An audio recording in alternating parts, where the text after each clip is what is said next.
Pollution zonal office is existing అధ్యక్ష. అది దానికి జాయింట్ చీఫ్ ఇంజనీర్ వర్క్ చేస్తా ఉన్నాయి అలాంగ్ విత్ రీజనల్ ఆఫీస్. కానీ ఒక్క అంశం ఆయన లేవనెత్తిన అంశంలో ఒకటి రెగ్యులర్గా నేను కూడా వింటా ఉన్నాను. ఎవరైనా సరే ఇక్కడ కాలుష్యం ఉంది అని చెప్పి పొల్యూషన్ కంట్రోల్ బోర్డు స్థానిక ఆఫీసులకు వెళ్ళడానికి అంత ఈజీగా లేదు, అంత ఇబ్బందిగా ఉందన్నారు. ఖచ్చితంగా అది మా దృష్టిలో ఉంది అధ్యక్ష. డెఫినెట్లీ దాన్ని వాళ్ళు కరెక్టెడ్. ఎవరైనా సరే పొల్యూషన్ ఉంది అనేది మాకు ఇబ్బందిగా ఉంది అని చెప్పి పొల్యూషన్ కంట్రోల్ బోర్డుకి ఏ ఆఫీస్కైనా వెళ్ళేలాగా ఆ చర్యలు తీసుకుంటాం అధ్యక్ష.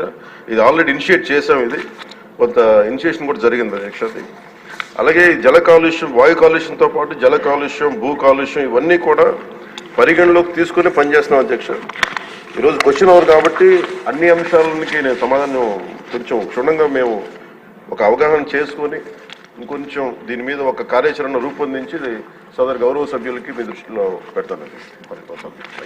మంత్రి గారు, నా సూచన ఏంటంటే విశాఖపట్నం మీ నగరం మీకు ఇష్టమైన నగరం అంచేత అక్కడ సభ్యులు చెప్పింది మాత్రం వాస్తవం, మీకు కూడా తెలుసు.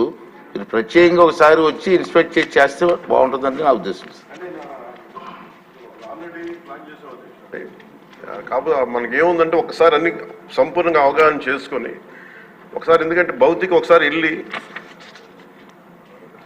ఇవన్నీ అనుబంధంలో ఉన్న డీటెయిల్గా ఉన్నాయి సార్, ఎనెక్చర్లో డీటెయిల్గా ఉన్నాయి, ఒకసారి చూడండి. అలా కాకుండా నేను సభాముఖంగా ఈరోజు మాటిస్తున్న అధ్యక్ష, నేను ప్రత్యేకించి దీని భౌతిక పర్యవేక్షణతో పాటు అన్ని చేస్తాను ఖచ్చితంగా. ఎందుకంటే మన తీర ప్రాంతాలని, ముఖ్యంగా మన విశాఖ నగరాన్ని కాలుష్యం నుంచి కాపాడాలని నిరంతరం తపన పడే వ్యక్తులు నేను ఒకరిని. ఖచ్చితంగా ముందుకు తీసుకెళ్తాను అధ్యక్ష. ప్రజలకు క్షేమకరంగా ఉండేలాగా ఇది వాయు కాలుష్యం నుంచి, జల కాలుష్యం నుంచి ప్రజలు రక్షించేలాగా చర్యలు తీసుకుంటాం అధ్యక్ష. అది భౌతికంగా అది నేనే ప్రత్యేకించి సంబంధిత అధికారులతో ముందుకు తీసుకెళ్తాను అధ్యక్ష. Thank you. Question number 80 RNB మంత్రి గారు.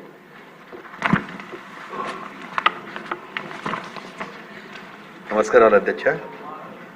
మొదటి ప్రశ్నకు అవునండి, రెండవ ప్రశ్నకు ప్రస్తుతం అంచనా ప్రకారం 4122 కిలోమీటర్లు రాష్ట్ర రహదారులు, అదేవిధంగా 12632 కిలోమీటర్లు మేజర్ జిల్లా రోడ్లు దెబ్బతిన్నాయి. మూడవ ప్రశ్నకు దెబ్బతిన్న రహదారుల మరమ్మతుల కోసం 300 కోట్లతో ప్రతిపాదనలు అందాయి. దీనిపైన అవసరాన్ని బట్టి నిర్ణయం తీసుకుంటుంది ప్రభుత్వం అధ్యక్ష. అదేవిధంగా రోడ్ల ప్రస్తుత పరిస్థితి ఆధారంగా దాదాపుగా 5000 కిలోమీటర్ల రోడ్లను తక్షణమే నవీకరణ కోసం గుర్తించడం జరిగింది. బడ్జెట్ లభ్యతను బట్టి, ప్రాధాన్యతను బట్టి నవీకరణ పనులు చేపట్టడం జరుగుతుంది అధ్యక్ష. రాజీతం కృష్ణప్రసాద్ గారు.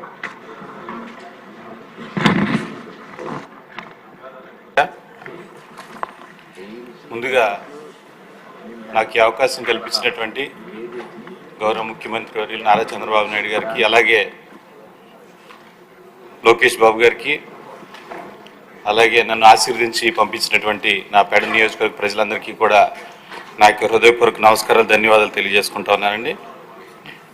అధ్యక్ష, ఈ రోజున రాష్ట్రంలో ఉన్నటువంటి రోడ్ల పరిస్థితి గురించి ప్రత్యేకించి చెప్పాల్సిన అవసరం లేదు అధ్యక్ష. గత 5 ఏళ్ల పాలనలో మరి ఈ వైసీపీ ప్రభుత్వం అధికారంలో, లాస్ట్ టైం ఉన్నటువంటి అధికారంలో ఉన్నటువంటి వైసీపీ ప్రభుత్వం మరి కేవలం 7340 కోట్లు మాత్రమే రోడ్ల కోసం ఖర్చు చేసింది. మరి గతంలో మన ప్రభుత్వం ఏదైతే ఉందో 14 నుంచి 19 వరకు 11,450 కోట్లు ఖర్చు చేస్తే మరి ఈ ప్రభుత్వం, వైసీపీ ప్రభుత్వం 7,300 కోట్లు మాత్రమే ఖర్చు చేసింది. అది కూడా చాలా వరకు గ్రామాల్లో మరి ఏవైతే రోడ్లు